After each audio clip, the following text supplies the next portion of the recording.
69 KG ক্যাটাগরিতে আমার bench press যে গেমটা আছে, বেঞ্চ প্রেসে আমার গোল্ড মেডেল আছে, আর ডেড লিফটে আমার ব্রোঞ্জ মেডেল আছে। তো আমি অ্যাকচুয়ালি আমাদের যে ফেডারেশনের হয়ে আমি গেছিলাম, সেই ফেডারেশনকে আমি বেঙ্গলে ফার্স্ট প্রমোট করি।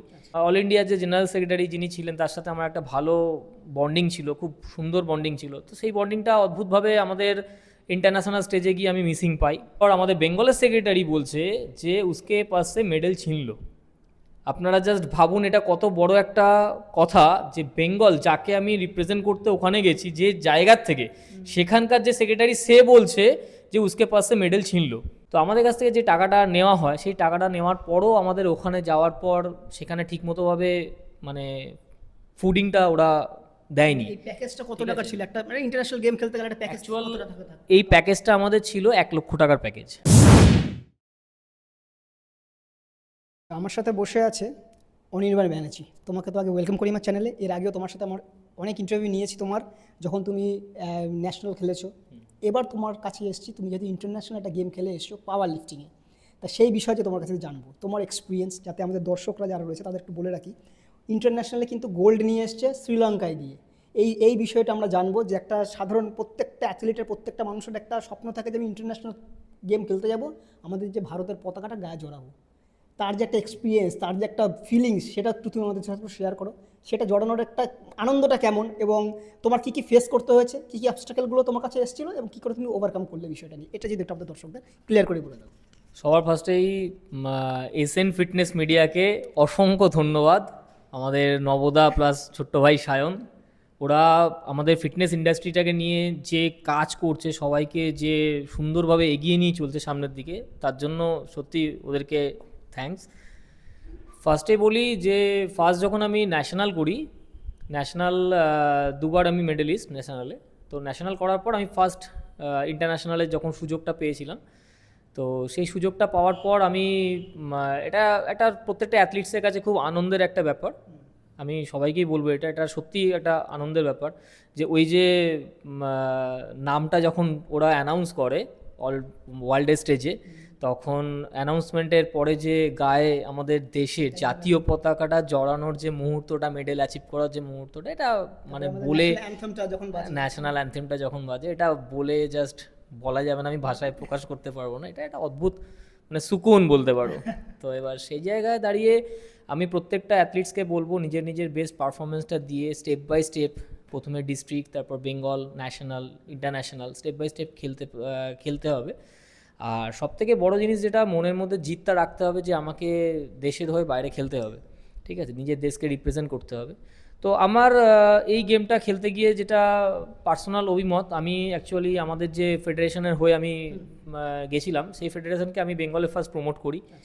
তো প্রমোট করার পর অল ইন্ডিয়ার যে জেনারেল সেক্রেটারি যিনি ছিলেন, তার সাথে আমার একটা ভালো বন্ডিং ছিল, খুব সুন্দর বন্ডিং ছিল। তো সেই বন্ডিংটা অদ্ভুতভাবে আমাদের ইন্টারন্যাশনাল স্টেজে গিয়ে আমি মিসিং পাই।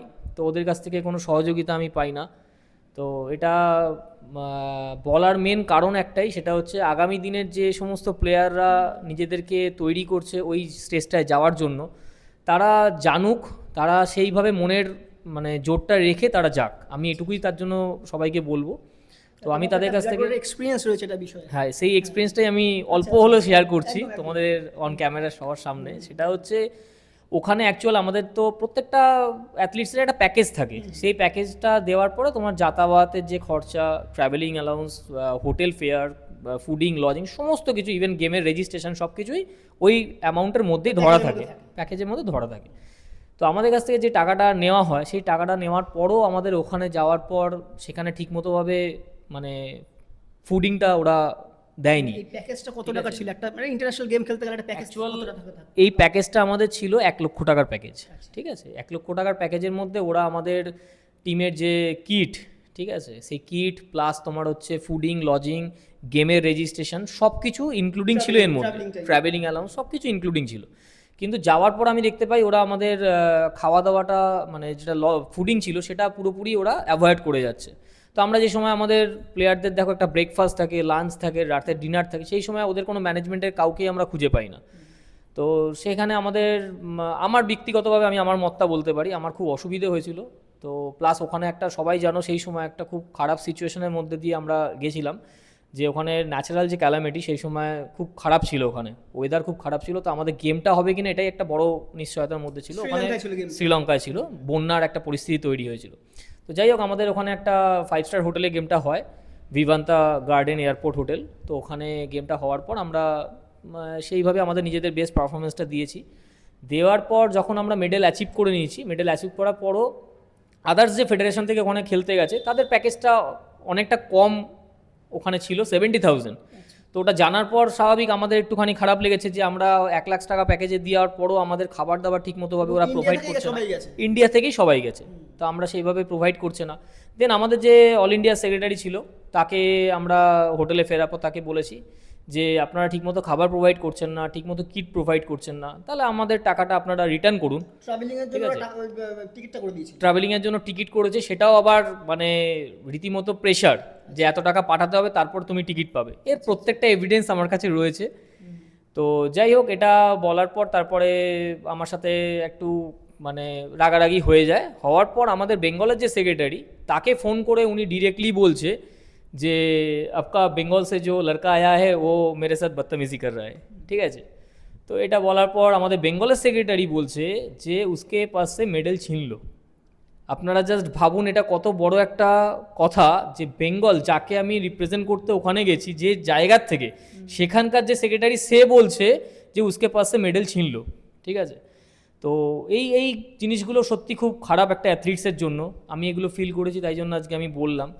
কিন্তু মেডেল আমি নিয়ে এসেছি, মেডেল আমার কাছেই রয়েছে, সার্টিফিকেটও আমার কাছেই রয়েছে। তো এটা একটা বড় জয় আমি মনে করি, একটা নিজের দেশের হয়ে আমি দেশের নামটাকে ওখানে উজ্জ্বল করতে পেরেছি। ওখানে প্রচুর দেশ থেকে পার্টিসিপেট এসেছিল, তোমার রাশিয়া এসেছিলো, নিউজিল্যান্ড এসেছিলো, অস্ট্রেলিয়া এসেছিলো, তারপর শ্রীলঙ্কার নিজস্ব দেশ ছিল, নেপাল ছিল, ভ্যারাইটিস টাইপের দেশ থেকে ওখানে পার্টিসিপেট এসেছিলো, পাকিস্তান গেছিলো খেলতে।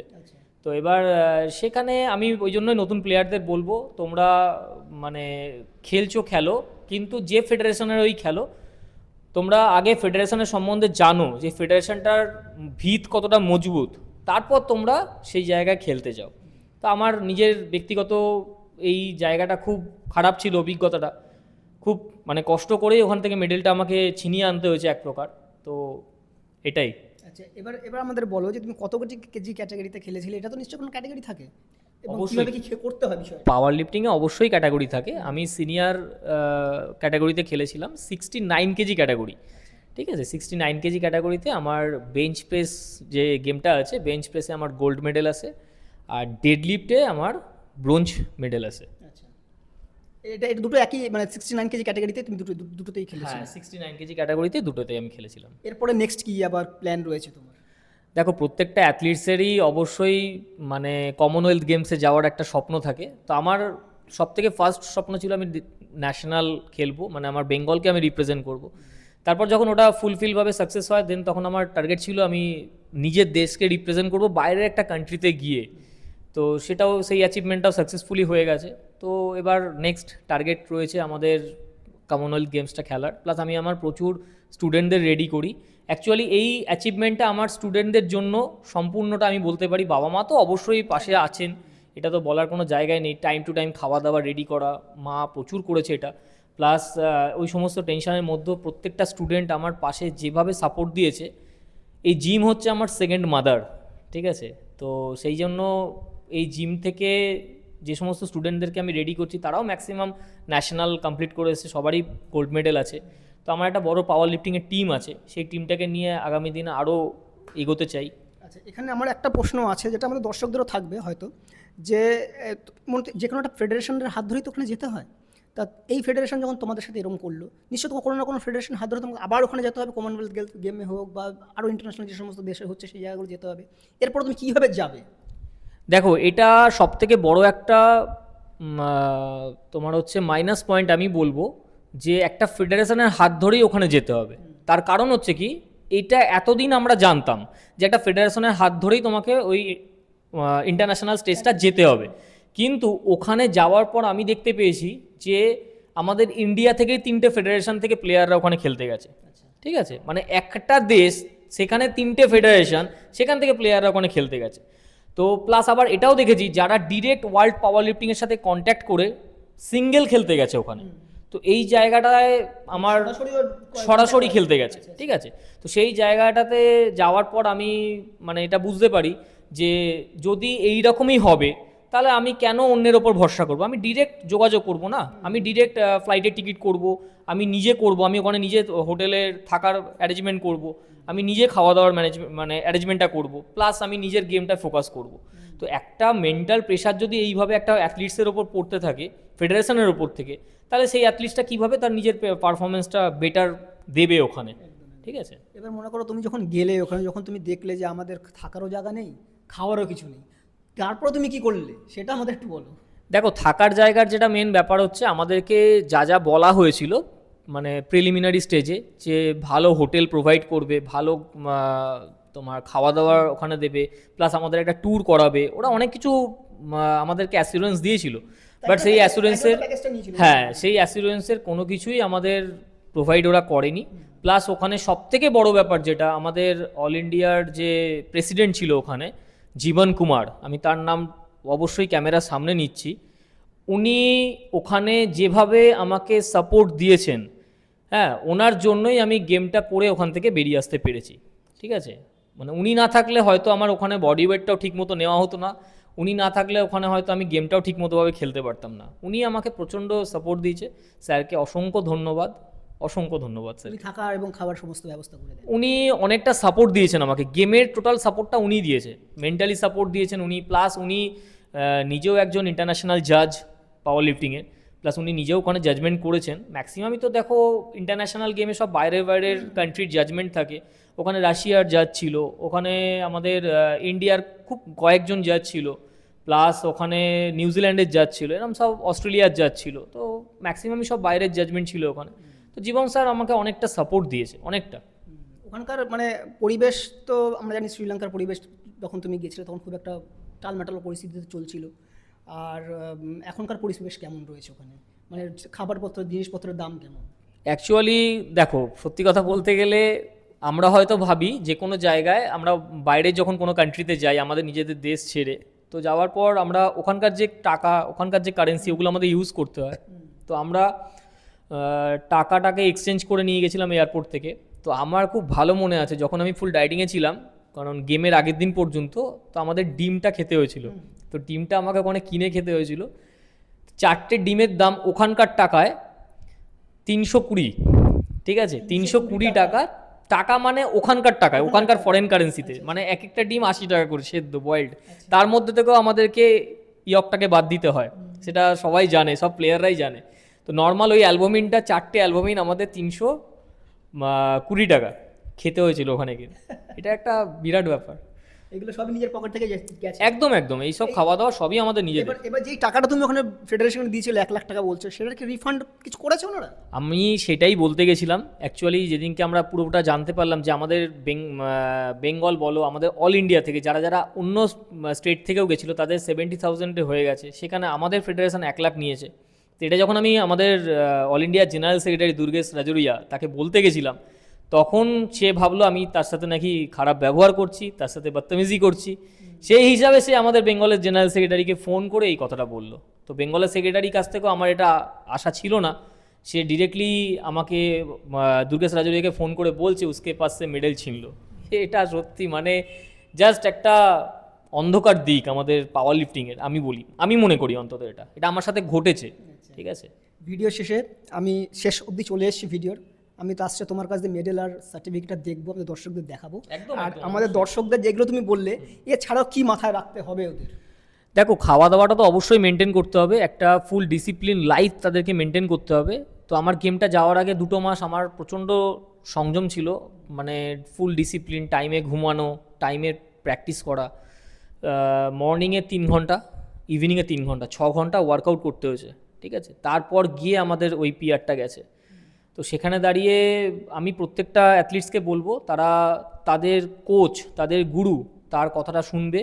হ্যাঁ, এইটা একটা জিনিস ছোট্ট আমি একটু অ্যাড করতে চাই। এখন বেঙ্গলে দেখছি যে তুমি যার কাছ থেকে তৈরি হচ্ছ, যে তোমাকে হাত ধরে ওপরে ওঠাচ্ছে, তুমি যখনই একটা সাকসেস পেয়ে যাচ্ছ তারপরে তুমি সেই গুরুকে তুমি অমর্যাদা করছো, তুমি সেই গুরুকে ছেড়ে দিয়ে আরেকজনের হাত ধরছো। তা আমি as a coach, as a trainer, as a instructor, fitness instructor, এইটুকুই বলবো যে এই জিনিসটা করো না।